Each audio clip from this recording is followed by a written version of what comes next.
Salut, vous. Vous habitez chez vos parents? Asseyez-vous et soyez sage. Des clients comme moi, vous vous en passeriez. Qu'est-ce que vous me chantez? Je suis toujours content de vous voir. Non, sérieux? Ouais, vous au moins vous consommez. Je me dégoûte et je dégoûte tout le monde. Non, vous vous faites des idées. Regardez, il y a une jolie fille qui veut vous payer un verre. Où ça? Avec le tailleur un peu strict. J'ai cru que c'était le pilier de la rampe. Qu'est-ce qu'il y a? Qu'est-ce qui se passe, enfin? J'ai été renversé par un 3 tonnes. Vous pouvez appeler Julia et lui dire qu'on m'a conduit aux urgences. C'est ça, vous cherchiez une nounou et vous m'avez appelé. Lisa, laissez-le se débrouiller.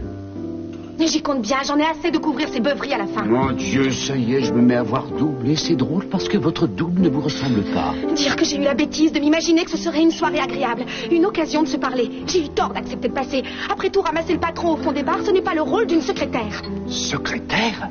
Je savais que cette tête m'était familière. Oui, c'est vous qui vous prenez toujours pour la voix de ma conscience. Quelle tuile! Tenez, cadeau de la part d'un de vos admirateurs. Vous ne voyez pas qu'il a eu son compte, non? Vous ne voyez pas qu'il est déjà au bord du coma éthylique? Alors arrêtez de le pousser à boire, allez lui chercher à manger en cuisine et préparez-lui du café et que ça saute!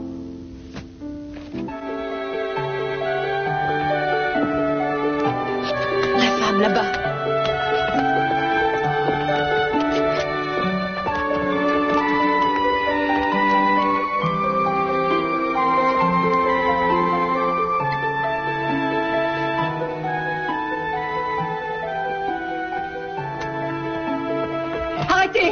Quoi? Qu'est-ce qu'il y a? Nous savons qui vous êtes. Vous êtes la complice de Kirk Cranston. Mais non, vous vous trompez, je ne connais pas. Laisse-moi voir cet enfant. Non, non, ce n'est pas Adriana. Prenez mon argent, mais pas mon petit garçon, je vous en prie.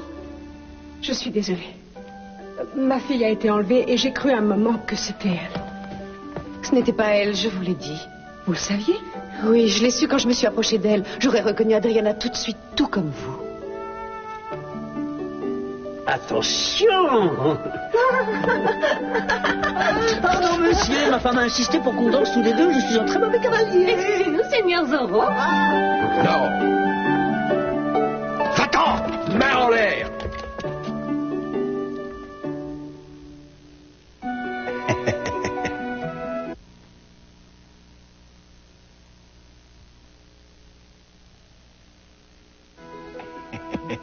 Posez ce revolver sur le comptoir en douceur. Qu'est-ce qui se passe? Qui êtes-vous? Courez après la femme qui vient de s'enfuir. Je suis flic, appelez des renforts. Allez, vite! On s'est mis au ski, Castillo. Alors on écume les pistes. Tournez-vous et posez les mains sur le bar. Mais vous êtes hors de votre juridiction ici, n'est-ce pas? Oh, j'ai dit les mains sur le comptoir. Vous cherchez du renfort, vous vous sentez un peu seul? Vous allez la fermer? Je n'y comprends rien, j'avais pourtant ressenti des vibrations. J'étais absolument sûre qu'Adriana était tout près. Si elle est quelque part dans l'hôtel, il faudrait faire fouiller toutes les chambres. Je vais aller parler avec le directeur et je... Oh, excusez-moi. Vite, rattrapez-la!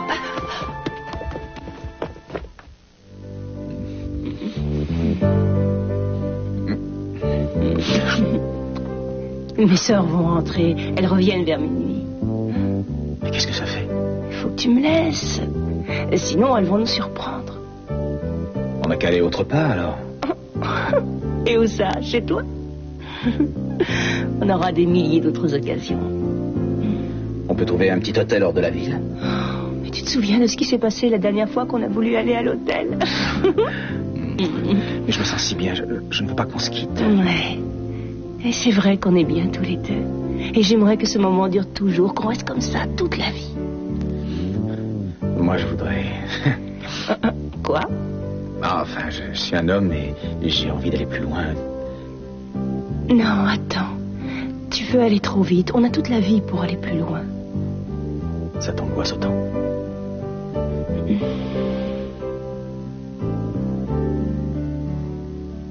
Un petit peu. Je te l'ai dit, ça va beaucoup trop vite. Quoi? Tu me trouves trop pressant? Non, mais on s'est promis de prendre notre temps et là, tu triches. Tu vas me mettre à la porte. Non, mais on pourrait peut-être encore attendre un peu avant de se lancer. On a tout notre temps. Là, tu exagères. J'attends depuis une dizaine d'années. Eh bien, tu peux encore patienter au moins 1 heure ou 2, le temps de prendre un cognac. Tu peux descendre m'en acheter. Est-ce que tu as peur de moi? Non, ce n'est pas ça, c'est... Dans un couple, il y a l'avant et l'après, tu sais. Et on ne peut plus revenir en arrière une fois qu'on a franchi l'étape. Et c'est pour ça que je vais attendre encore un tout petit peu. Il faudra bien se lancer un jour, alors. Pourquoi pas ce soir? Pourquoi attendre? Ce n'est pas aussi facile que ça l'était quand on était au lycée. Si, ça l'est.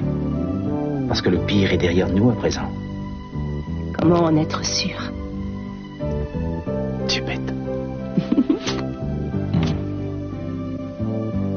Je vais chercher ta bouteille. Tu m'attends, hein? Je reviens tout de suite.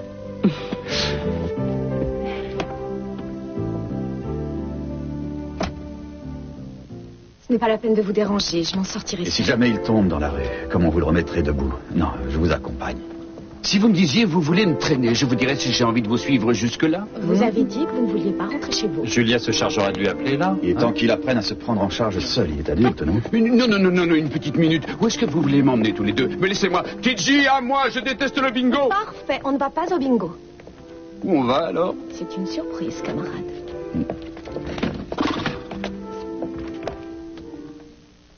Vous savez où a lieu la réunion? Oui, bien sûr. Qu'est-ce que vous manigancez contre moi tous les deux? Je veux le savoir. C'est bon, on est arrivé. Parfait, je vous le laisse. Je vous attends ici. Entendu. Vous allez m'interner dans cet asile? Non, mais ça, on est dans une école, je vous signale. Venez. Oh, c'est un film d'horreur. Ça me rappelle Vendredi 13, chapitre je ne sais combien. Arrêtez, tout ce que je vous demande maintenant, c'est d'entrer et d'écouter sans dire un mot. Est-ce que c'est tout? Où est-ce qu'on est ici? C'est pas mon lycée. Dans mon lycée, il y avait de la moquette. Et puis des dessins obscènes sur les murs. Vous préférez m'attendre ici avec Michael? Je me tiendrai bien. Parfait.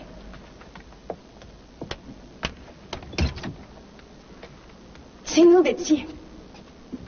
Bonsoir. Je vous présente notre président, ou plutôt notre présidente, Betsy. J'amène un nouveau membre. Oui, c'est ce que je vois. Bonsoir, je m'appelle Betsy. Eh bien, soyez le bienvenu à la réunion des alcooliques anonymes.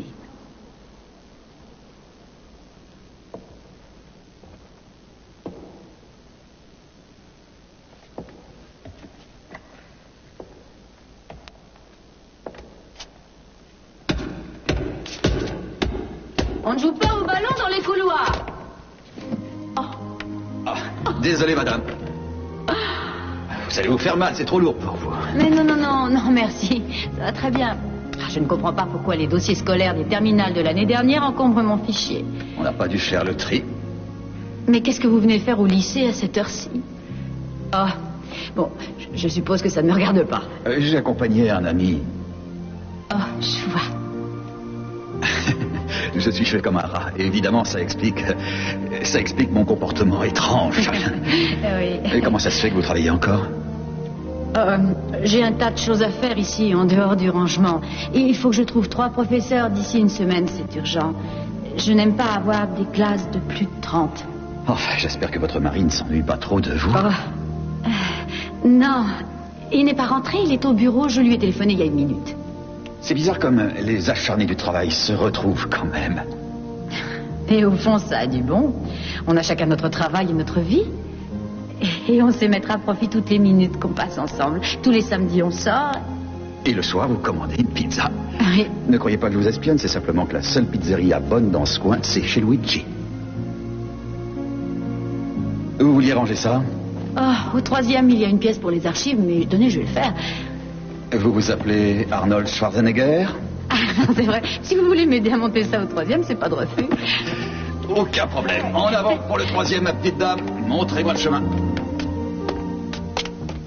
Qui était cette femme? Doucement, Zorro. On ne bouscule pas un malheureux handicapé. Où est-ce qu'elle allait? Pardon. La femme qui était assise avec Je vous. veux une cigarette. Et aussi ma prothèse, la vraie. Ce Elle truc n'est vous pas a adapté à ma contacté, elle taille. vous a dit que vous deviez passer la frontière. Elle vous a donné rendez-vous dans cet hôtel. Je veux savoir qui c'est. Gina vous a tout dit. Cette garce n'a aucune parole. Vous avez trouvé d'où venait la paix. J'ai posé une question, répondez-moi. Non, c'est pas croyable. J'aimerais autant que vous qu'on la piège. Tenez, voilà son numéro. Téléphonez. C'est comme ça que je prenais contact avec elle. C'est tout simple. On envoie un radio-message, vous attendez le signal, vous entrez votre numéro et elle rappelle. Génial. Si jamais vous me racontez des bobards, ce numéro n'est plus en service. Ah, C'est la meilleure, elle a coupé les ponts avec moi. Et ma fille, dites-le-moi. Elle est morte. Où est-elle? Vous êtes sourd, elle est morte, j'ai dû la tuer. Vous mentez. Si vous l'aviez tuée, vous ne seriez pas venu ici. Dites-moi où vous la cachez, Kurt. Pourquoi elle a eu un enfant de vous? Je suis son premier mari. Elle aurait dû me donner un enfant à moi. Mais elle a eu une fausse couche. Non, c'est encore pire que ça. Elle a décidé de le tuer. Non, c'est vous qui l'avez tué. Vous auriez pu les tuer tous les deux à l'époque. Je ne savais pas pour l'enfant. Et si elle m'avait dit qu'elle était enceinte, jamais je n'aurais fait ça. Où l'avez-vous emmené? Qu'est-ce que vous avez fait? Une cigarette. Je veux savoir où est mon bébé.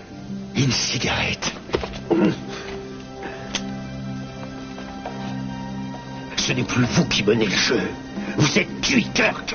Complètement cuit.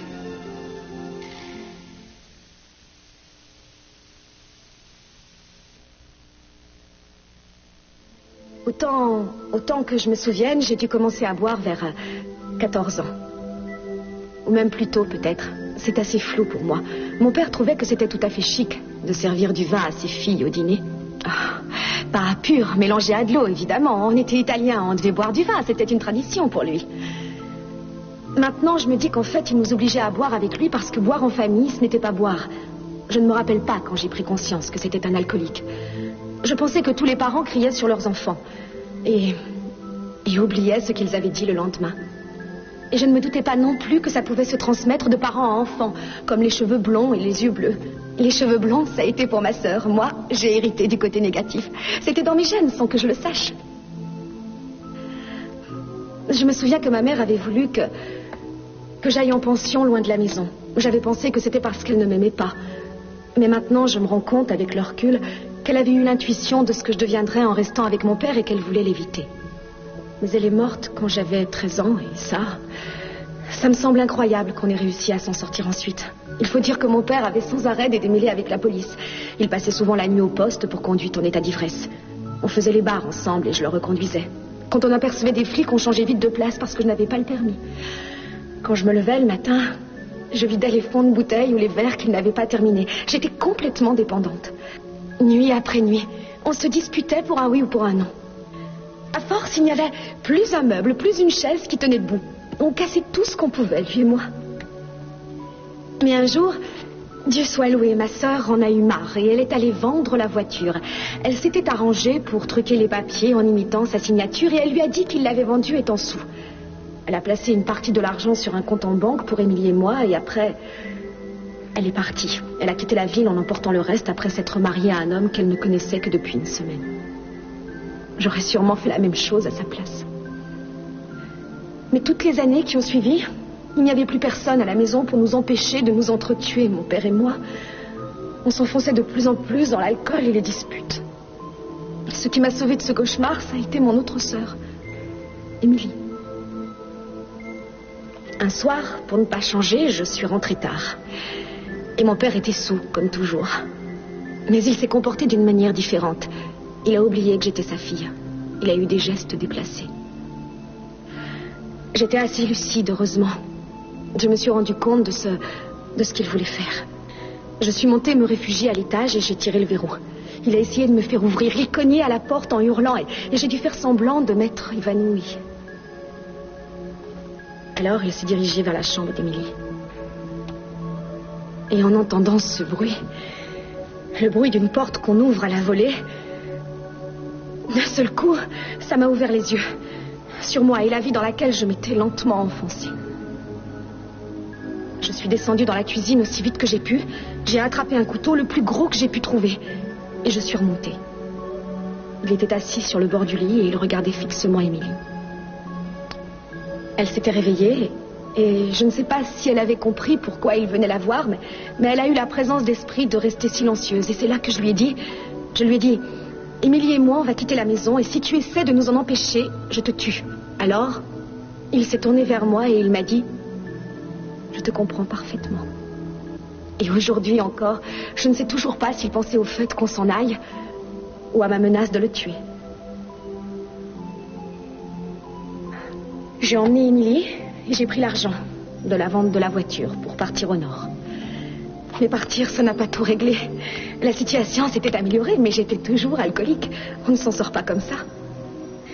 J'ai rencontré une fille avec qui j'ai sympathisé, et puis un homme marié. Ce n'étaient pas des vrais amis. Ils ne s'intéressaient pas à moi. Simplement, ça leur plaisait de se saouler avec moi. Tout ce qu'on avait en commun, c'était l'alcool, rien de plus.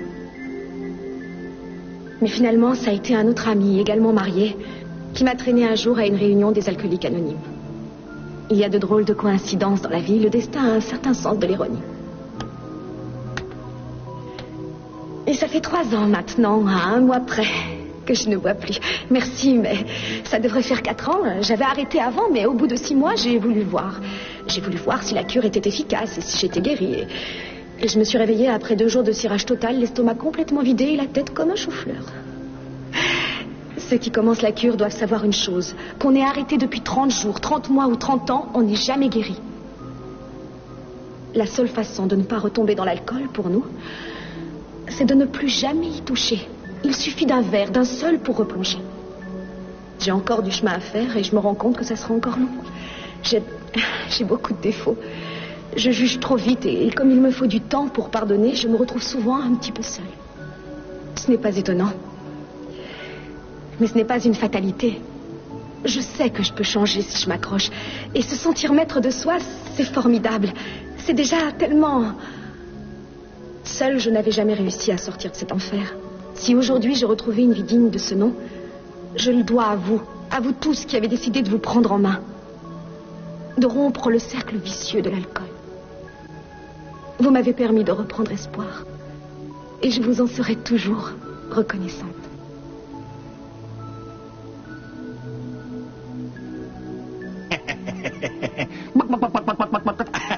Eh ben quoi, tirez? Une balle dans la peau, ce ne sera pas pire que la gangrène. Je peux vous tirer dans le ventre et vous regarder souffrir. Vous pensez que j'ai plus la frousse de mourir que de me retrouver en prison, hein? Non. Vous vous moquez bien de la prison. Vous pouvez survivre à tous, comme les scorpions et les cafards. En général, je me fais un devoir de respecter la procédure légale, mais tuer une vermine comme vous, ça n'est pas enfreindre la loi. Je pourrais vous descendre sans remords, parce que je sais que si je vous laisse vivre, je vous retrouverai sur mon chemin. Enfin, je prends le risque. Mais vous allez tout me dire. Oui, bien sûr. Après tout, ce sera une joie d'alimenter vos cauchemars. Et en plus, la petite garce a essayé de me doubler. Alors, si vous voulez la pendre, moi, j'en ai rien à faire. Donnez-moi une cigarette. Vous savez son nom? Comment s'appelle-t-elle? Où est-ce qu'on peut la trouver? Eh, minute, si je le savais, si j'en avais la moindre idée. Ça fait longtemps que j'aurais couru lui dire un mot. Vous ne croyez pas? Cigarette? Elles sont là. Ah, je vois. C'est bon. Tout a commencé l'hiver dernier, bien avant que je ne fasse la belle. J'ai reçu une lettre en prison, ça paraissait complètement dingue. Ça ressemblait à une demande d'emploi. Cher Monsieur Cranston, j'ai entendu dire que votre épouse bien-aimée espérait bientôt devenir mère. J'ai moi-même une grande expérience des enfants. Je pense être en mesure d'offrir un foyer stable à des nouveau-nés dont la mère est en difficulté passagère, etc., etc., signé... je sais plus comment. Catherine. Oui, c'est ça, Catherine. Oui, bien sûr, j'ai pris ça pour une plaisanterie. J'ai pensé sur le coup, qu'est-ce que c'est que cette illuminée qui veut jouer les nounous? En fait, elle savait bien ce qu'elle faisait, cette fouine. Comment ça? Réfléchissez. C'était pas mal comme appât. Sans elle, je ne me serais jamais douté de rien. Au fait, félicitations pour ce joli nourrisson. Sans elle, je n'aurais jamais entendu parler de ça. Vous voyez, c'était finement joué. Du coup, j'ai répondu. Où ça? Je sais plus, il y avait une enveloppe pour la réponse avec la lettre, une enveloppe affranchie avec dessus l'adresse en français. Au Québec, je crois. Enfin, je n'en sais rien, je ne me souviens plus au juste. C'est assez flou. Je me suis peut-être mis en tête qu'elle habitait Québec à cause de sa façon de parler. Ouais. Que lui disiez-vous dans votre lettre? Moi? Juste que si mon ex-femme allait avoir un enfant, ce n'était certainement pas un enfant de moi. Donc, elle sonnait à la mauvaise porte. Mais je lui disais aussi que si elle avait besoin d'un coup de main, elle pouvait toujours m'appeler et que je me ferais une joie de tordre le cou de ce lardon. Ensuite, plus rien. Je n'ai pas eu de réponse, aucune nouvelle, avant que je me fasse enfin la malle. Ah oui. Qu'est-ce que vous pensez de Walter, mon remplaçant? Il a les idées un peu confuses, le pauvre. Oui, ce crétin a besoin d'être remonté constamment. Oui, j'étais sûr que vous deviez communiquer souvent avec lui. Il faut bien, cet imbécile est aussi débrouillard qu'un bébé de 3 mois. Attendez, vous allez adorer cette histoire. Vous savez comment je le voyais? Je me pointais simplement le jour des visites comme n'importe qui. Ou né à la barbe des gardes. Ouais, c'était moi, ce bon avocat qui l'avait pris sous sa protection et qui lui expliquait que c'était possible d'avoir une vie normale avec une jambe en moins. Enfin bref, un samedi, Walter est venu au parloir avec du courrier pour moi, la réponse à ma fameuse lettre. Cher Monsieur Cranston, j'espère pouvoir vous rencontrer afin de discuter de votre offre. Pouvez-vous me recontacter très très vite? J'attends votre appel, Catherine. Et il y avait ce numéro. Vous avez toujours ce numéro? C'est celui que je viens de vous donner. Je peux avoir mes cigarettes. Ensuite, vous en savez autant que moi. Dans le mois qui a suivi, elle s'est installée à Santa Barbara, puis a fait son offre de service à ce malade, votre copain si serviable, le docteur Kelton. Elle n'a pas eu la main très heureuse avec ce taré. C'était bête. La bourde qu'elle a commise, c'est d'aller jeter un petit coup d'œil à son appartement où elle a découvert que le bon docteur avait son plan à lui. C'est à ce moment-là qu'elle m'a contacté. Elle avait besoin d'un coup de main. Mais pourquoi, Adriana? Pourquoi elle s'en est pris à mon bébé? Je me suis aussi posé la question. D'abord, j'ai cru qu'elle comptait demander une rançon à la famille Capwell en échange. Mais pas de trace de ça. Elle disait que ça lui rapporterait énormément. Elle m'avait promis 250 000 $, plus mon passage au Canada. J'avais aussi un plan. J'avais décidé de laisser ce brave Kelton s'occuper de l'enlèvement et de négocier ensuite avec lui. Il pouvait plus facilement que moi tromper les hommes en faction. Personne ne s'en méfiait, mais au cas où, j'avais pris une assurance. Je suis un vieux renard. J'avais quelqu'un pour le surveiller. Ramon Fonseca. Oui, c'était lui. Bon. J'attends toujours. Fumer, c'est mauvais pour votre santé. Je veux une cigarette. Les informations d'abord. Très bien, ce sombre Kelton a tout compliqué avec son plan. C'est lui qui a tout fait rater. Cette espèce de guignol avait un plan complètement farfelu. Il voulait partir sur une île lointaine et élever la gamine comme si elle était à lui. Mais il n'a pas pensé qu'il aurait besoin de quelqu'un pour s'en occuper avant le départ. Enfin, après ça, une fois que Catherine a réussi à récupérer la gamine, moi, je devenais un poids mort, comme Ramon. J'ai eu une discussion avec elle 1 heure avant que vous trouviez la planque. Bon, elle m'a juré qu'elle n'avait jamais eu l'intention de me doubler, bien sûr. À ce moment-là, j'aurais dû la tuer, ça aurait été réglé. Je ne croyais pas un mot de son histoire, mais vous savez ce que c'est? On a ses faiblesses. Elle m'a indiqué un hôtel en me disant qu'elle me ferait passer la frontière. Alors j'ai rangé mon revolver et je l'ai embarqué avec la petite. Et on est parti, direction le Canada. Donc, vous avez vu mon bébé. Mon bébé allait bien? Elle a braillé tout le long de la route sans aucun répit. Alors ça m'a fichu en boule. Mais elle était encore en vie. Elle l'était en partant et elle m'a fichu en boule. Alors j'ai arrêté la voiture au bord de la route et là fini les braillements. Ça ne m'a pas pris longtemps. Je suis descendu avec la petite et puis... Pauvre Catherine, elle a essayé de me dissuader de le faire. Elle a tenté de s'y opposer, mais contre un revolver, elle ne pouvait pas lutter. Alors j'ai emmené la petite dans les bois et j'ai choisi un bosquet. Je lui ai installé un joli petit lit de feuilles.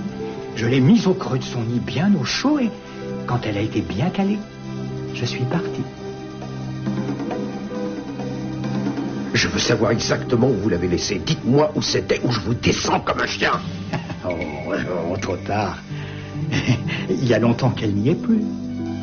Il faut que je vous raconte ce qui s'est passé ensuite entre Catherine et moi. Après s'être débarrassé de la gosse, on s'est remis en route. C'était comme une lune de miel, tellement reposant après ces hurlements. On s'est arrêté dans un petit hôtel. On a fait un bon dîner. Le saumon était extra. Et puis on a fait l'amour.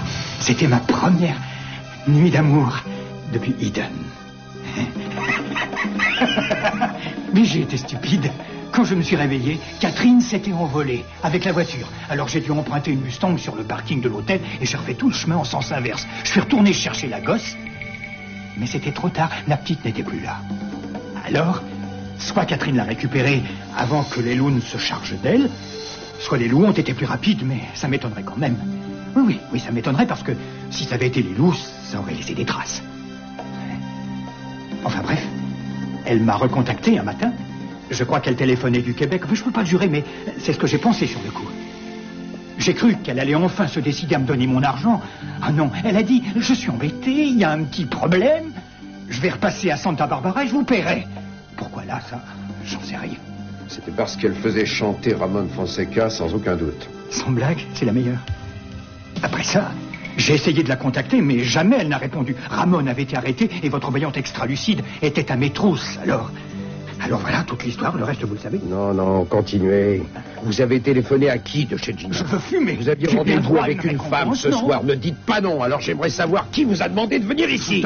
Pourquoi est-ce que vous me le demandez? Vous savez à qui j'ai parlé? À Catherine. Catherine! Ouais, oui, c'est elle. Catherine est morte.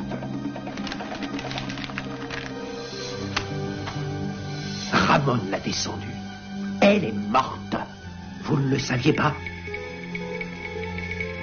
Mais alors, qui j'ai rencontré ce soir dans le grand salon? Rose, on a suivi une femme qui paraît être mêlée à l'enlèvement. Une femme comment? Les cheveux noirs avec un costume élisabétain, c'est bien ça? Oui. On a perdu sa trace dans le parking. Elle est partie au volant d'une Mercedes. J'ai voulu prendre son numéro, mais impossible de le voir. Et la police, elle est arrivée? Je vais les voir, je te le confie. Attends-moi ici. Excusez-moi.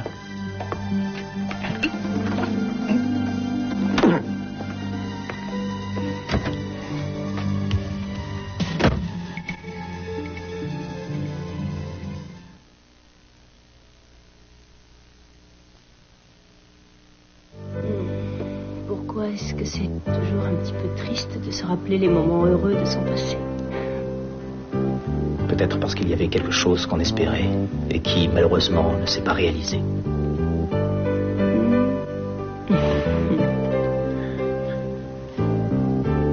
La lune a une drôle de couleur. Oui. On dirait de la glace qui serait en feu. Tu n'es pas triste? Non. Mais je pensais à des choses. Tu penses trop. À quelle chose? Des choses qui me rendraient un peu triste si j'y pensais en ce moment. Quoi d'autre encore? C'était moche de mentir à Heather. De lui dire qu'elle se faisait des idées. Oh, oublie ça, c'est idiot de revenir là-dessus maintenant. C'est... Non, c'est naturel. Et c'est vrai. J'y pense aussi. Ça aurait été bien de ne pas avoir de reproches à se faire, Scott. Qu'il n'y ait jamais eu personne d'autre que toi et moi. Mais il n'y a que nous. Non.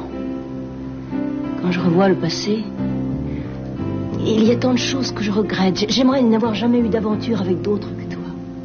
On a fait chacun notre chemin. Et alors? Avant, je pensais que je devais être toute ta vie, et depuis, j'ai compris que c'était vain. C'était une utopie. C'était stupide. J'ai beaucoup changé. Oui. En quoi? Tu es toujours aussi jolie. Mais intérieurement, tu as mûri. Tu es plus à l'écoute des autres, plus tolérante, et tu es toujours prête à pardonner. J'ai perdu ma naïveté en route. Et j'ai perdu aussi ma virginité. Ça n'a rien de surprenant. Tu as été mariée, non? Pas le seul homme que j'ai connu. Heather aussi a eu des aventures. Tu donnes parfois l'impression que ça te soulagerait de savoir que je désapprouve tes choix. Non! Non, ça ne me soulagerait pas, mais si c'était le cas, je voudrais que tu me le dises. Tu n'as pas à t'en faire. Je suis heureux de la vie que tu as eue. De tout ce que tu as connu loin de moi, puisque la vie t'a ramené vers moi. Qu'est-ce qui se passe? J'ai le vertige. Oh. Ça doit être le cognac, ça. Oh, oui. Ou alors c'est le dîner qui ne passe pas. Oh, non, tu es bête. Bien peut-être que c'est l'amour. Non, ne me dis pas ça. C'est trop tard. Je l'ai déjà dit. C'est l'amour. Tu en doutes? Rien ne t'oblige à le dire si tu n'as pas envie de me le dire. Tu veux rire? J'ai envie de hurler sur les toits que je suis amoureux. Si tu le fais, ce sera terminé. Tu ne pourras plus revenir sur tes mots. Embrasse-moi.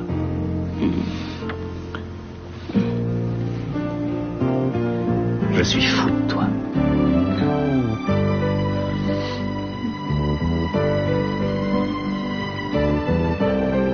Ferme les yeux, tu veux?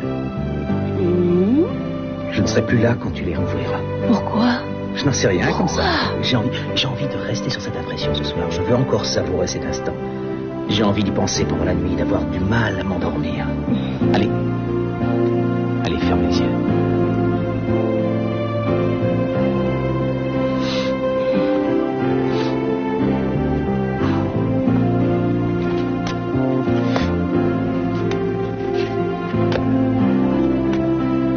Grosse et moi, on a eu une longue discussion tout à l'heure.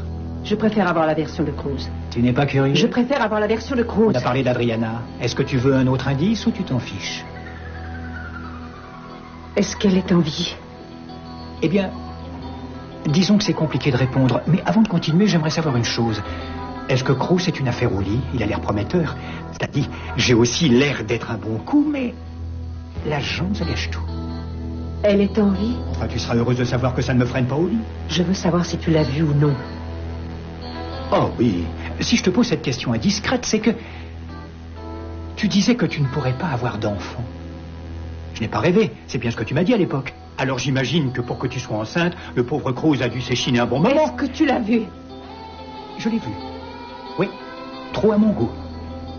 Je l'ai tenue, bercée jusqu'à ce qu'elle dorme. Je vais préparer son lit, chanter des berceuses. Là, j'exagère. Oui, je mens. Je n'ai jamais chanté. Mais cette peste passait son temps à hurler à la mort. C'est une braillarde et elle est moche comme un pou. Voilà où ça mène de se marier avec une face de rat. Espèce d'ordure. C'est toi qui m'as rendu comme ça. Quand je pense que je l'ai cru à l'époque. Si tu es devenu un monstre, c'est parce que tu l'as voulu. N'accuse pas les autres. Et si tu as fait du mal à mon enfant, je peux te promettre que tu me le paieras, que tu n'auras plus de répit. Je consacrerai tout mon temps et tout mon argent à trouver un juge qui acceptera de te condamner pour tous tes crimes en t'envoyant sur la chaise électrique. Si tu vis jusque-là.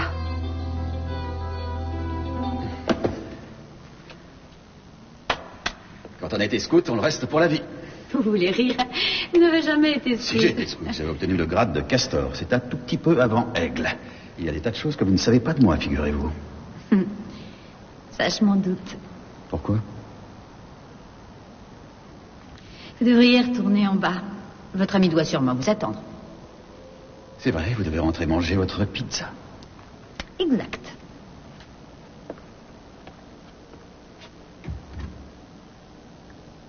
Donnez-moi la clé. Quoi, quelle clé?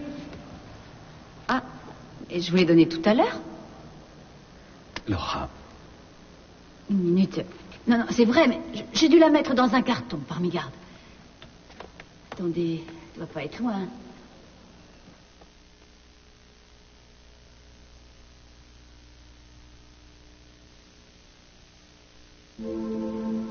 Donc, j'avais la clé à la main en arrivant. Ensuite, je l'ai mise dans la serrure, j'ai ouvert et j'ai tenu la porte pour que vous entriez. Et j'ai déposé la clé sur la table de l'autre côté de la porte. Oh, on va s'en sortir, pas de panique. Oh, si je ne suis pas de retour avant minuit, Ethan rameutera tous les inspecteurs disponibles pour me retrouver. Bien. Une chance que votre mari s'inquiète pour vous, parce que, en ce qui me concerne, personne ne s'inquiétera de ma disparition. Non, vous voyez tout en noir, vous oubliez les amis qui vous accompagnaient ici. S'ils ne me voient pas, ils rentreront à pied. Vous ne pouvez pas enfoncer la porte. Si je l'enfonce, vous allez me poursuivre pour bris de matériel. Non, non, je vous signerai tout ce que vous voulez, c'est moi qui paierai. Allez-y. D'accord.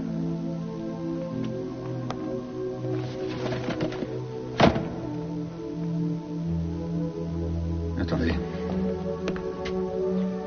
C'est une porte coupe-feu. Je vais me démonter l'épaule pour rien. Quoi? Qu'est-ce qu'il y a de drôle? Quoi? Je dois reconnaître que vous n'avez pas tant. C'est vrai que je perds toujours tout.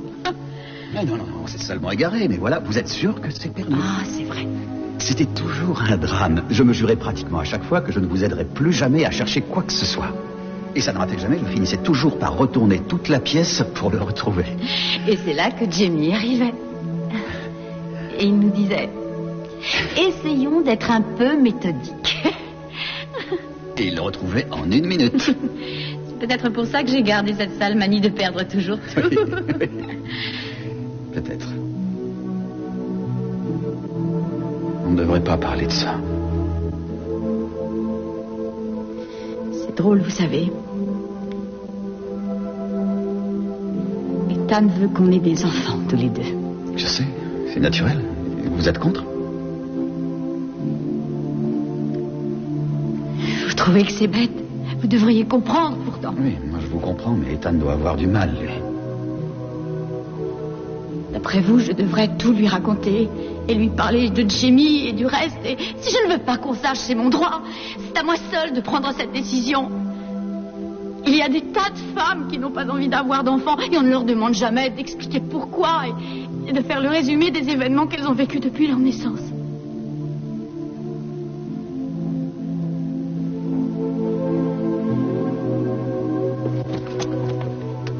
Il y a quelqu'un?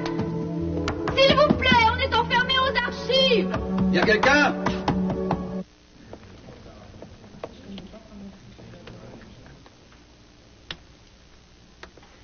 Tout ce que vous avez toujours voulu savoir sur la vie de Lisa Di Napoli sans jamais oser le demander. Pourquoi vous ne m'en aviez jamais parlé? On n'enrôle pas les gens. J'ai aimé ce que vous avez dit quand vous avez parlé.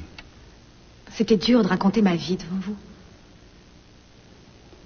Nos histoires ne sont pas aussi différentes qu'on pourrait croire. En fait, c'est une dispute avec mon père qui m'a poussé à vider verre sur Non, verre. attendez un peu, une petite minute. Si vous croyez que c'est ce que j'ai voulu dire tout à l'heure, c'est que soit je n'ai pas été claire, soit vous avez mal écouté. Je suis alcoolique parce que je suis alcoolique, pas parce que quelqu'un un jour a dit ou fait quelque chose qui aurait déclenché en moi le besoin de me mettre à boire. Et même quand je suis sobre, je sais très bien que je suis une alcoolique en sursis. C'est peut-être dur pour vous de l'admettre, mais c'est comme ça. Moi, je l'ai accepté. Parce que j'ai trouvé ici des gens comme moi, des hommes et des femmes qui savaient ce qu'il en était. C'est dur au début. Ce n'est pas facile de s'avouer qu'on est seul responsable de ça. Je vous reconduis? Oui. J'ai une question à vous poser. Comment s'inscrit-on ici? Vous êtes déjà des nôtres. Hey! Comme au bon vieux temps, pas vrai? Je n'ai que des mauvais souvenirs de toi. Enfin. Ah, c'est comme ça que vous me remerciez d'avoir eu le courage d'avoir tout dit? Quel courage. On se reverra bientôt, j'espère. Je n'ai aucune envie de vous revoir. Ah bon? Ça sera sympa, je suis toujours à mon avantage dans les tribunaux. Dites à l'inspecteur que je viens dans une minute. Et non, attendez, je veux une cigarette, ma jambe et un avocat. Allez, embarquez-moi et dans ça. cet ordre, on et doit s'il se braille, assommez-le. Tu dois partir avec lui? Ethan a contacté le chef de la police du coin et il m'a obtenu un avis de recherche pour la Mercedes. Alors, on m'attend. Tu peux rester avec Sandra? Oui, bien sûr, va les rejoindre. On n'a jamais été aussi près du but. Prends soin de toi. Bonne chance.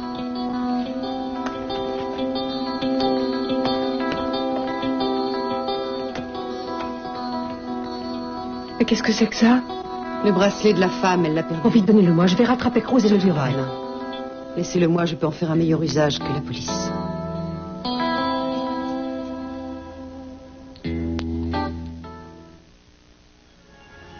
Ah, merci. L'air conditionné s'arrêtera aux alentours de minuit. Comment vous pouvez rester aussi calme? C'est rien. Vous étiez tout feu, tout flamme avant. Je sais, mais une fois qu'on a tout perdu, on change et on apprend la patience. Parlez pour vous. Si je devais perdre Ethan, je ne le supporterais pas. Vous survivrez. Qu'est-ce que vous en savez? Je vous connais depuis le temps. Non.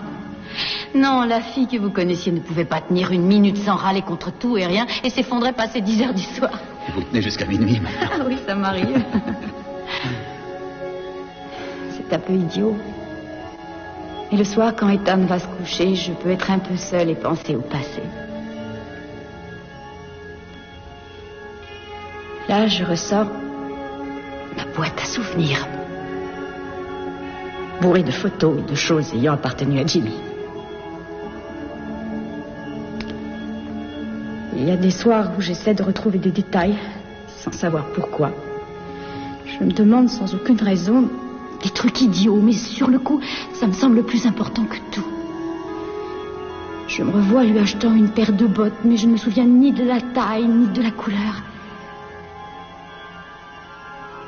Oh, je sais que c'est idiot, mais c'est comme ça. Pourquoi est-ce que je vous embête avec ça? Parce que ça vous fait du bien d'en parler. C'est idiot. En ce moment, j'y pense beaucoup. Vous vous êtes toujours figuré que je n'avais pas accepté sa mort, mais en fait, vous vous trompez, je l'ai accepté. Il me manque beaucoup en ce moment. Et m'avoir retrouvé, ça a fait remonter les souvenirs. Non, c'était déjà comme ça avant. C'est moi, je le sais. Vous voyez, je reviens sans arrêt là-dessus. Je vous demande de ne pas en parler. Moi, je ne parle que de ça. C'est compréhensible, c'est un de nos souvenirs communs. On a tant de souvenirs de lui tous les deux. Ouais.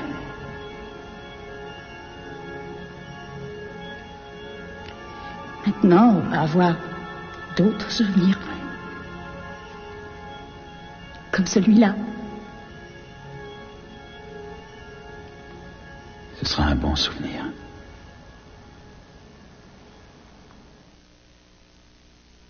Pour les mains, mais sans pitié pour les bactéries.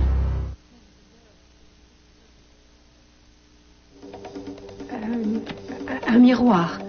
Essayez de voir un miroir. Est-ce que vous la voyez dedans? Non, il n'y a pas de miroir. Alors une autre personne, si possible.